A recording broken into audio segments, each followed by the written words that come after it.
make you nervous. A tragedy, I'm a beautiful disaster. A reckoning, you wonder how I got this way. Hey Scotties, so today I wanted to talk about how Meghan monetizes the hate against her and how her critics, her haters help her to do it so that she's basically laughing all the way to the bank. So since she stepped onto the global stage as Prince Harry's girlfriend, I believe that was back in 2017, correct me if I'm wrong, she has been the target of relentless hatred. We can all agree, right? The abuse has not only continued, but it has escalated over the years, right? Reaching new heights with the release of her latest project, With Love Meghan, right? That little Netflix cooking show we all heard about and watched that highlights her passion for food and community. Predictably, the response from her detractors has been swift and vicious where With Love Meghan is concerned. But while they may think that they are harming Meghan, the truth is far more ironic. Meghan is profiting from their hate. She's literally laughing all the way to the bank, right? So for every article, reel, or video featuring Meghan on major media outlets, YouTube channels, and social media platforms, there is an avalanche, I think, in my view, in my observation, correct me if I'm wrong if it's different in yours, but there's this avalanche of toxic comments and negativity, even on my channel, right? A quick glance at any post about her will reveal thousands of hate-filled replies, often drowning out any support she receives, right? The number of hate comments that I cancel far outnumber the positive comments I get, even on this channel. So sometimes most of the times I don't approve them, but sometimes if I don't approve them, I have no comments, right? If I approve them, I have comments. It's very bizarre. The sheer volume of this suggests that a deeply entrenched obsession among Meghan's critics, many of whom seem to dedicate an extraordinary amount of time to track her every move, ready to pounce on Meghan at the slightest provocation, right? Yet, Meghan remains undeterred by all of this. Why?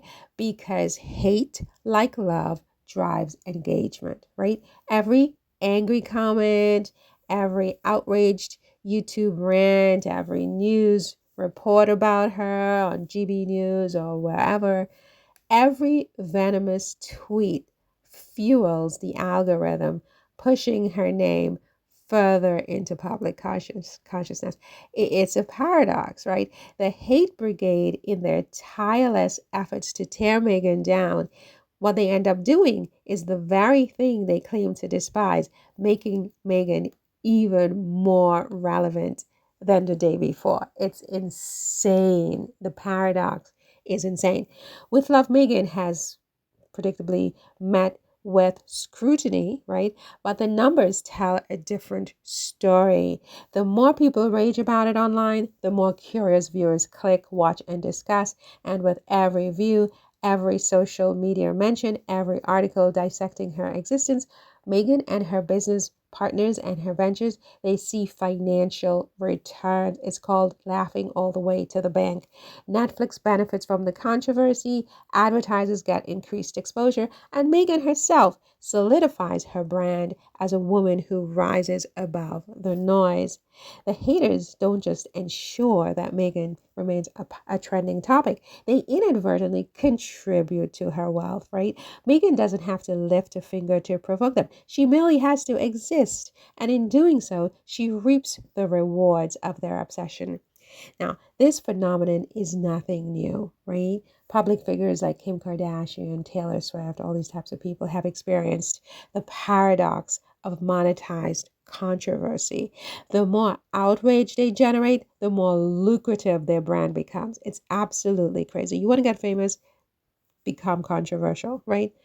Meghan, a woman already well versed in media strategy, has seemingly mastered this game without even engaging with her critics directly. She lets them do the work for her, right? All these content creators, both those who like her and those who don't. They do the work for her at this point, right? At this point, the hate towards Meghan has become its own ecosystem, you guys. There are entire YouTube channels, blogs, and social media accounts dedicated to dissecting Meghan's every move, spinning conspiracies, and feeding their audiences a diet of daily rage, if not hourly rage, right? And while these content creators might make a few dollars from YouTube ad revenue, the biggest beneficiary to all this remains Meghan herself. Meghan continues to build her empire while her detractors exhaust themselves in a futile attempt to bring her down. It's a masterclass in resilience. I've never seen anything like it in my entire life. Meghan has turned vitriol into validation. She has turned contempt into currency. And the funniest part of all of this is that the people who claim to despise her the most, her most putrid haters, are the ones making sure she stays winning and relevant. It's amazing. Hate may be loud, you guys, but success speaks louder. And Meghan Sussex is still laughing all the way to the bank.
I make you nervous, a tragedy, I'm a beautiful disaster, a reckoning, you wonder how I got this way.